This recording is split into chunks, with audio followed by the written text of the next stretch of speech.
Bismillahirrahmanirrahim. Assalamualaikum warahmatullahi wabarakatuh.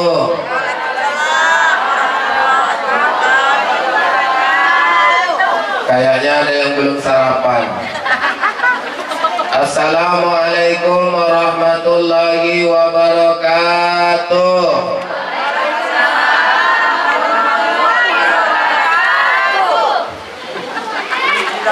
Hamdan wa syukran lillah, salatan wa salaman ala rasulillah wa ala alihi wa ashabihi wa mawala. Qala Allah Ta'ala fil Qur'anil Karim, a'udzu billahi minasy syaithanir rajim. Bismillahirrahmanirrahim. Wa'tasimu bihablillahi jami'an wa la tafarraqu.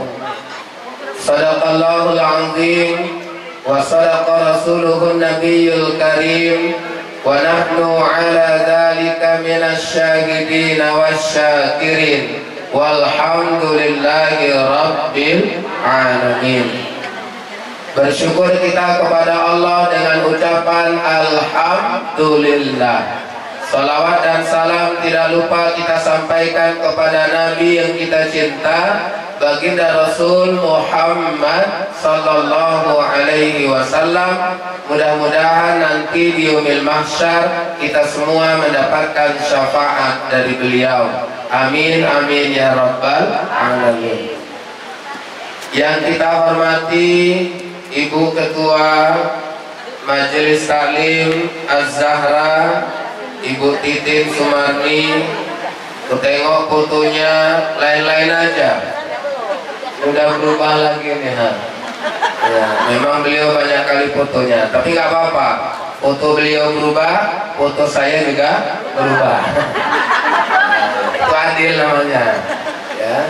Kemudian seluruh pengurus pengajian Az-Zahra, ibu-ibu, Qori'ah kita, Qori'ah Nasional Syifa'ul Difa SPD. Alhamdulillah tadi kita sudah mendengarkan lantunan ayat suci Al-Qur'annya. Mudah-mudahan ibu-ibu bisa punya anak kayak Syifa'ul Difa. Kalau enggak pun bisa punya menantu kayak Syifa'ul Difa. Karena kebetulan dia masih gadis.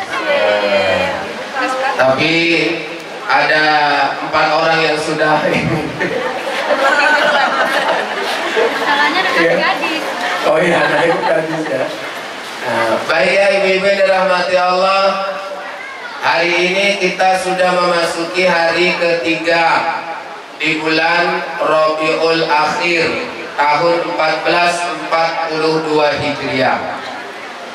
Rabiul Awal sudah lewat, sekarang Rabiul Akhir. Waktu terus berjalan ibu-ibu, nggak ada berhentinya waktu ini. Jadi umur pun semakin bertambah.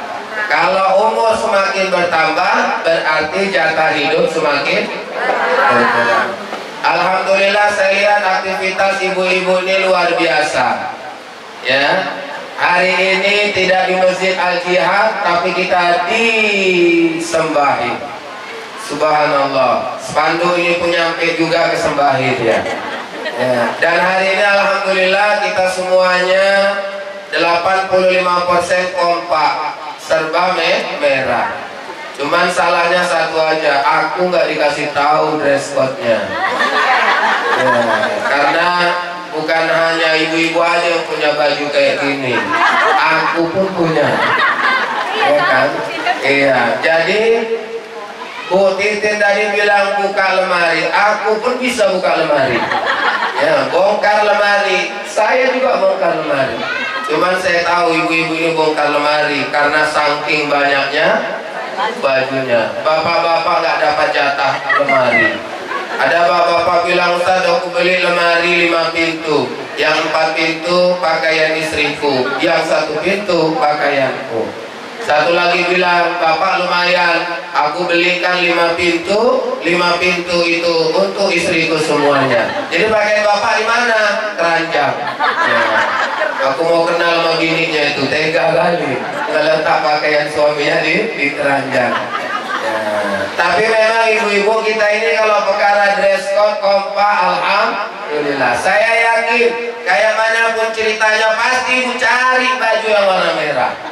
Kalau udah dibilang kita dress code jilbab merah ya siap, semua nyari yang merah. Ya kalau nggak dapat juga yang merah, minimal bibirnya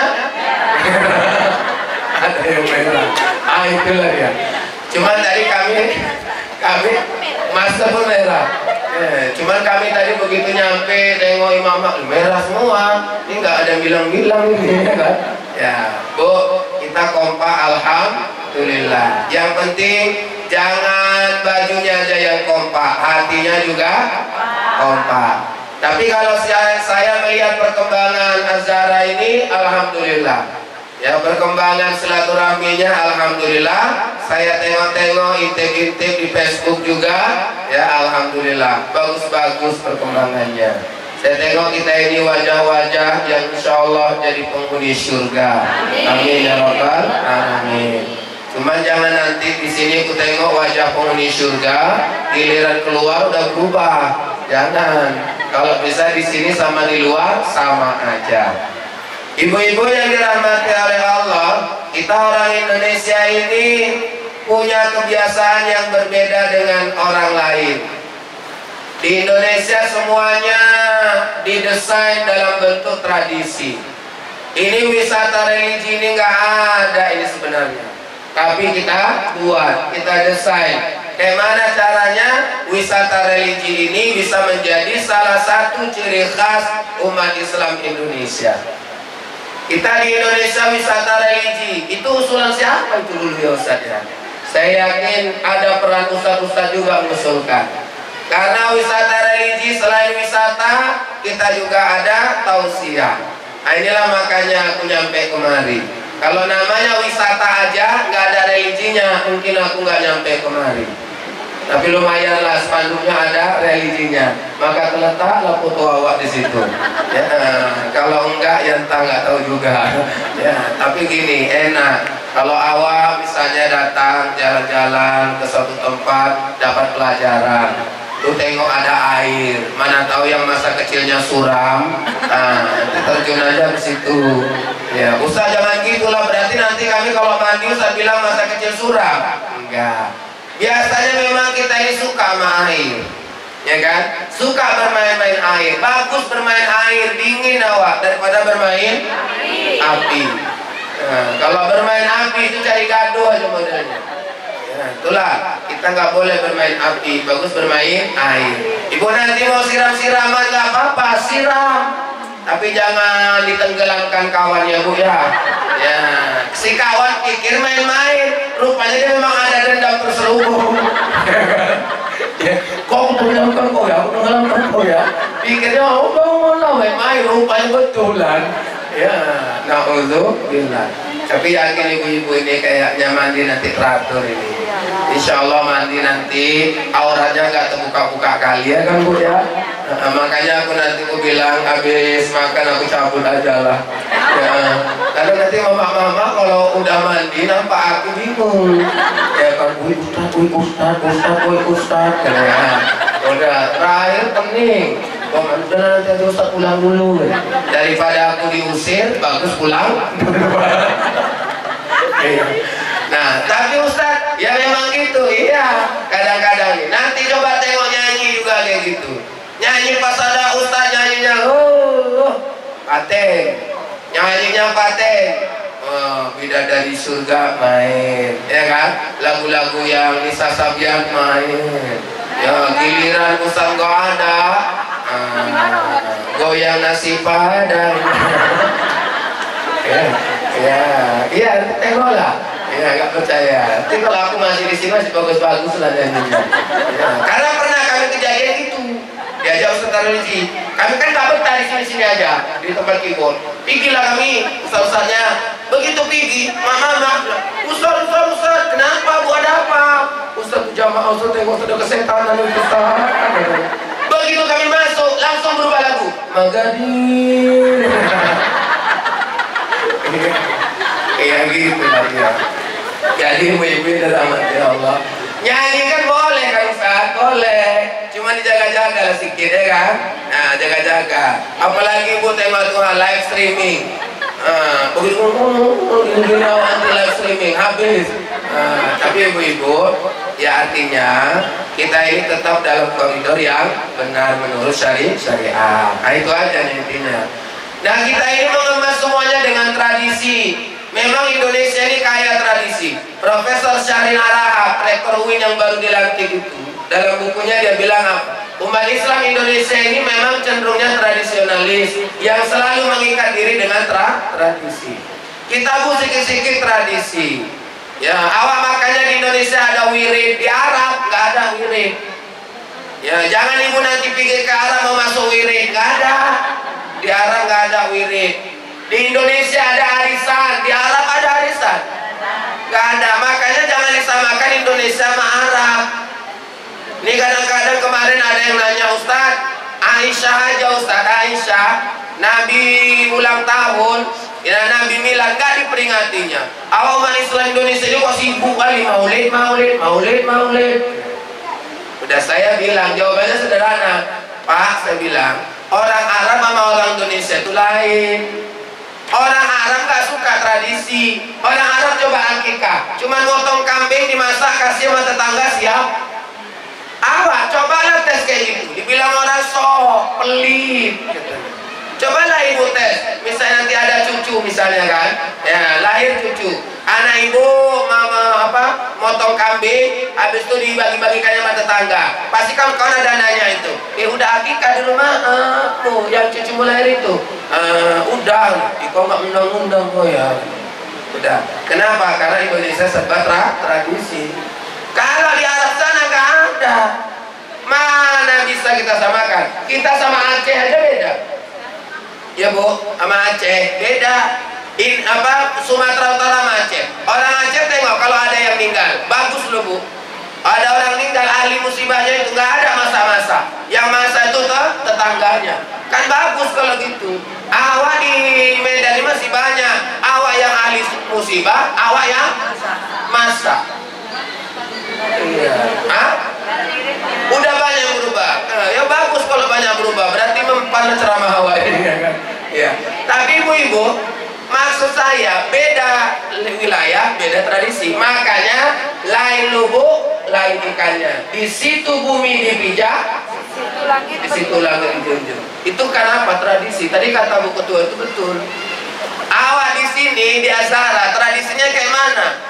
Ya itu yang diikutin. Nanti ibu ngaji di pengajian lain tradisinya lain lagi. Ya ikutin. Di mana kita berada, itu kebiasaan di situ kita ikutin. Selama kebiasaannya tidak menyala. Gitu. Jadi Bu, lain majelis, lain pula lah tradisinya. Ada yang majelis modelnya nggak mau pakai uang arisan. Hanya sekedar ngaji-ngaji, kumpul kota infak, udah selesai. Habis itu pulang, dengar saya ceramah kan habis itu pulang. Ada yang ngaji pakai iuran, tapi nggak pakai arisan. Dia iuran tiap ngaji sekian, ditetapkan. Ada yang udah pakai iuran, pakai arisan. Ada lagi, ada. Ya, ada. Jadi di mana kita ngaji itu aja ikutin. Memang betul juga. Kadang awak ini banyak ngaji, membanding-bandingkan terancur. Ya, Bu, kita ini beda ketua, beda programnya, beda majelis taklim, beda gaweannya. Makanya jangan ini. Itulah terkait dengan tradisi. Ibu mau ikuti orang Arab, nggak bisa ibu jalan-jalan kayak gini.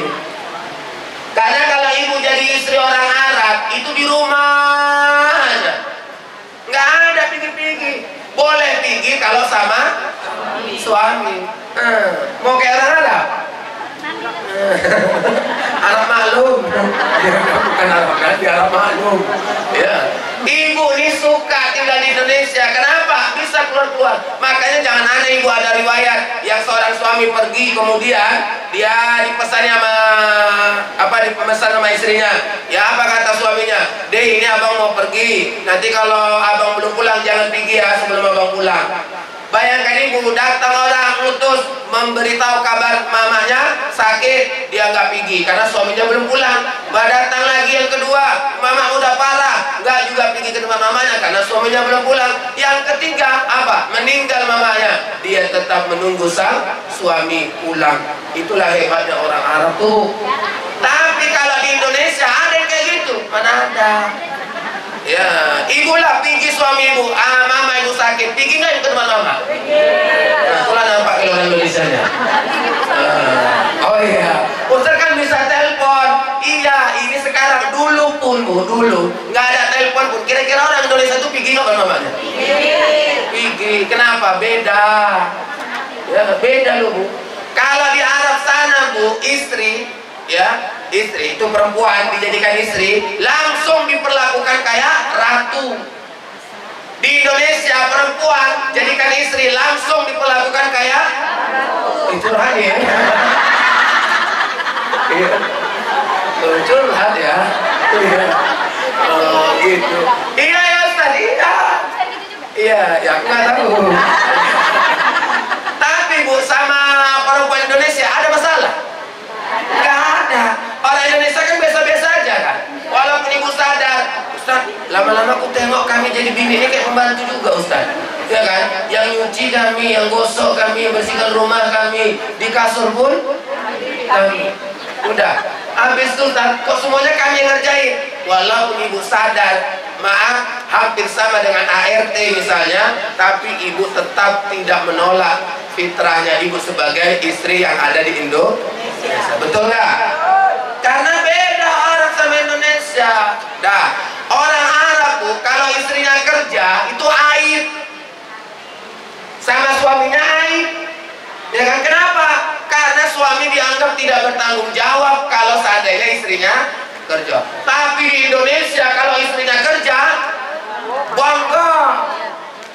Saya bu, ditanya sama kawan lama, ya kawan lama ini.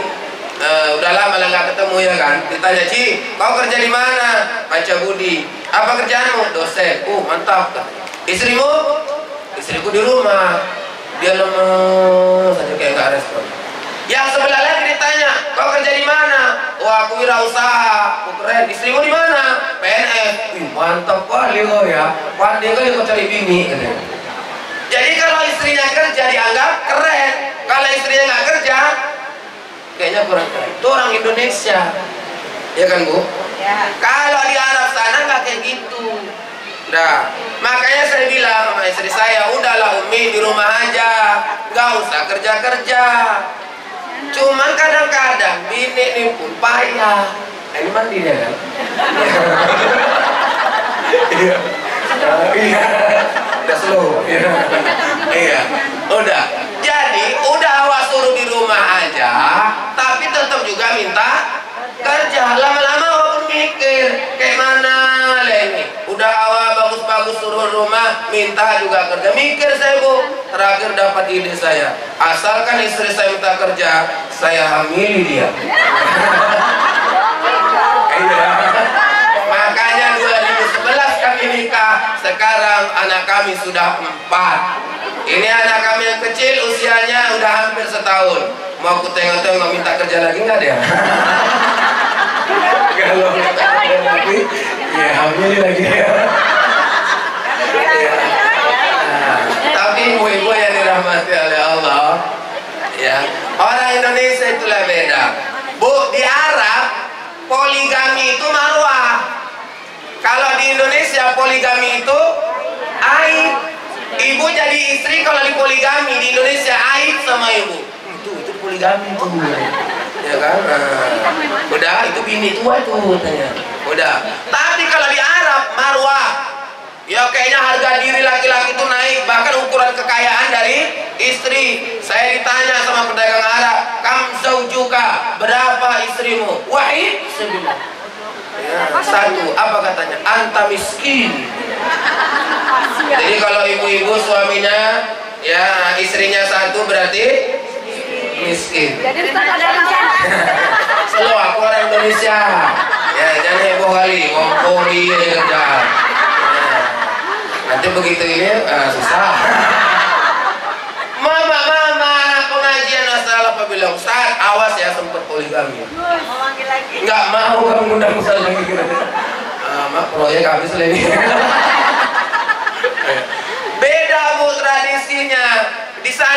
rumah ya Allah nggak kayak kita, rumahnya bentuknya macam-macam. Kok di sana ya Allah hampir rata-rata Bu satu bentuknya peta gitu aja, kayak kotak sabun. Udah, habis itu saya bilang ngapain di tingkat pula sama orang tua, sampai tingkat 4. Awak kalau di sini tingkat 4 ruko biasanya. Ini enggak, orang tuh rumah pribadi ya, tapi tingkat 4 macam peta gitu aja. Udah, habis itu saya tanya kenapa kok mesti kali tingkat 4. Rupanya di sana kalau rumahnya tingkat 4 berarti istrinya 4, kalau rumahnya tingkat 3 berarti istrinya 3, begitu seterusnya. Makanya habis itu saya nanya, jadi kira-kira kalau rumahnya tingkat 4 ya istrinya 4 kan? Iya. Istri mana lah yang paling atas lantai 4? Dijawab orang tuh, yang paling muda lah katanya. Kalau yang tua lempoh lah naik turun. Kayaknya paling tua, udah paling lain. Iya. Jadi Bu, nah jadi kalau di Indonesia, carilah mungkin 90% kalau ada yang poligami di Indonesia, rata-rata rumahnya berserak. Ya kan? Kita kalau mau poligami, ya misalnya kami lah mau poligami, itu rumahnya harus disusun, satu tembung, satu lagi hamparan perak, ya satu lagi hamparan lima, satu lagi sapali. Kayaknya udah nyancal saya. Ya, Bu, terakhir bukan ini yang cepat meninggal, suaminya cepat meninggal, ngecer ke sana kemari. Tapi memang gitulah ya, beda loh Bu, beda. Orang Arab rumahnya dari luar hati jelek, begitu di dalam cantik. Awak rumah dari depan naksir awak, bunganya pun keliling rumah. Nah, lagi musim bunga ya keliling rumah, begitu masuk ke dalam rumahnya macam kapal pecah. Tapi ibu-ibu di sini nggak ada itu ya, ibu-ibu ini nama dari mukanya bersih, awak tengok mukanya aja bersih, apalagi rumahnya, ya kan? Ya, tapi ada juga yang bersih mukanya, rumahnya hancur juga. Ya, tapi ibu-ibu yang dirahmati Allah, jangan kita samakan Indonesia dengan Arab sana, karena tradisi itu berubah. Kita mau buat apa di sini? Ya silakan mau buat. Yang penting Bu desainlah dengan baik. Kalau ibu mau jalan-jalan, silakan jalan-jalan. Kalau di sana jalan-jalan hanya sama suaminya, kita di sini jalan-jalan sendirian. Yang penting ada izin suami. Ibu udah izin sama suami kan? Jangan nanti ini begitu pulang sebelum mana ada ini. Ya. Ya, jadi kalau seandainya ibu udah izin suami, ulama di Indonesia membolehkan. Kalau sudah izin suami, apalagi Bu, tengok nih, perempuan semua kan? Iya, berarti kan terjaga. Udah. Kalau di Arab sana harus ada mahram. Ibu pernah umroh yang masih muda harus pakai mahram. Kadang-kadang mahramnya pun Bu, nah itulah tadi, yang bukan mahram pun diinikan. Ya, jadi ibu-ibu yang dirahmati oleh Allah, kita ini ikuti peraturan sana. Di sana pergi harus pakai mahram, bawa mahram. Kalau kita di Indonesia, ibu pergi gini aja nggak ada masalah. Kalau seandainya ibu-ibu, istri-istri ini kayak orang Arab, yang paling terdampak siapa? Ustaz.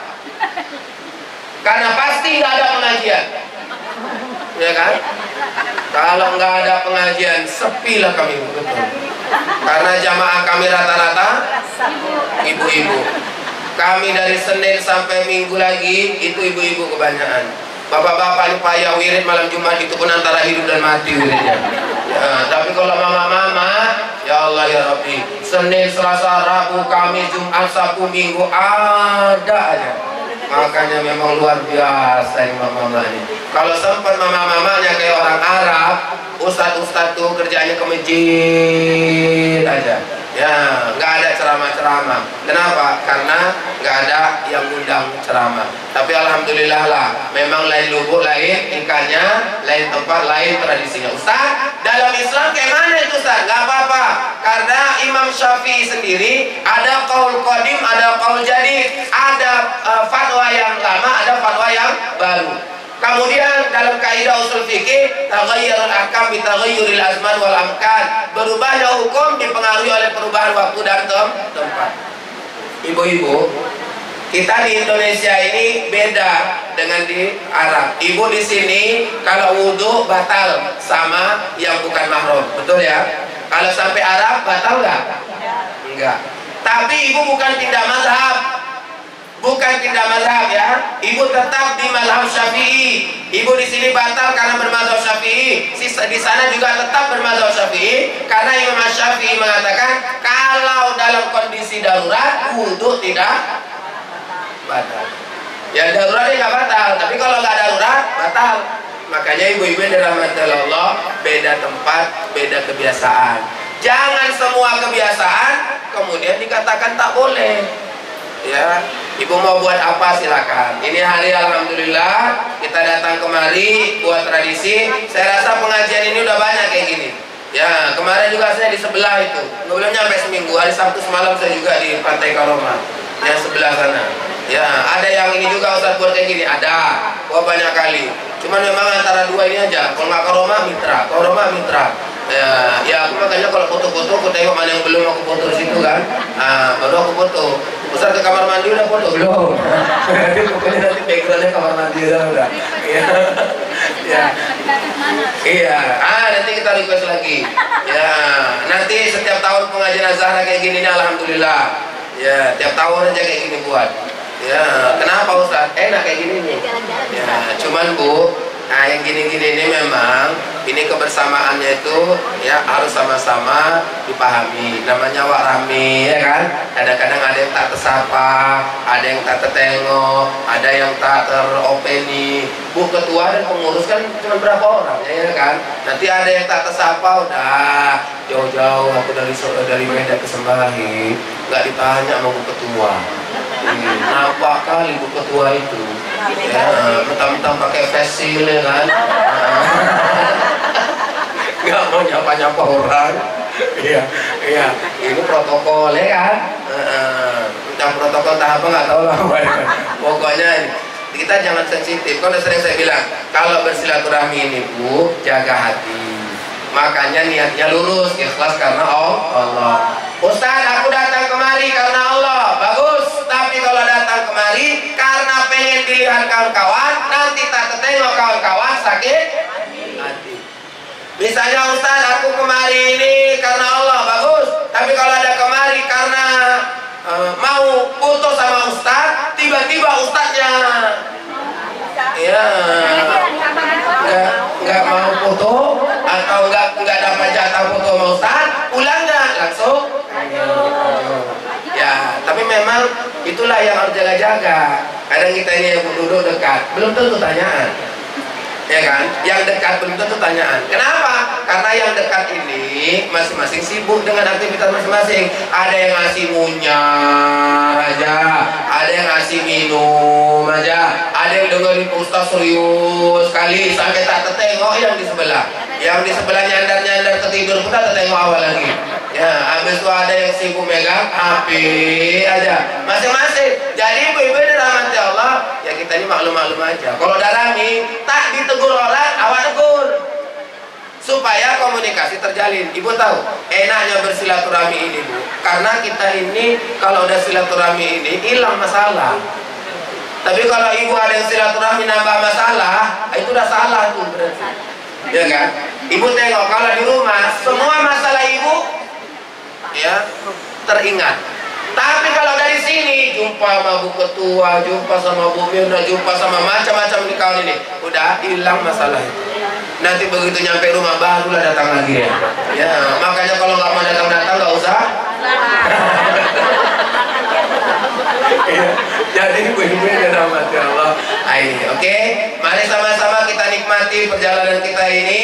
Karena kita melihat, menikmati indahnya alam ciptaan Allah. Ini bahagian dari ibadah kita kepada Allah. Bukan hanya sekedar sholat saja kita dianggap ibadah, tapi hal-hal lain yang terkait itu juga kita dianggap beribadah kepada Allah Subhanahu wa Ta'ala. Mudah-mudahan bermanfaat.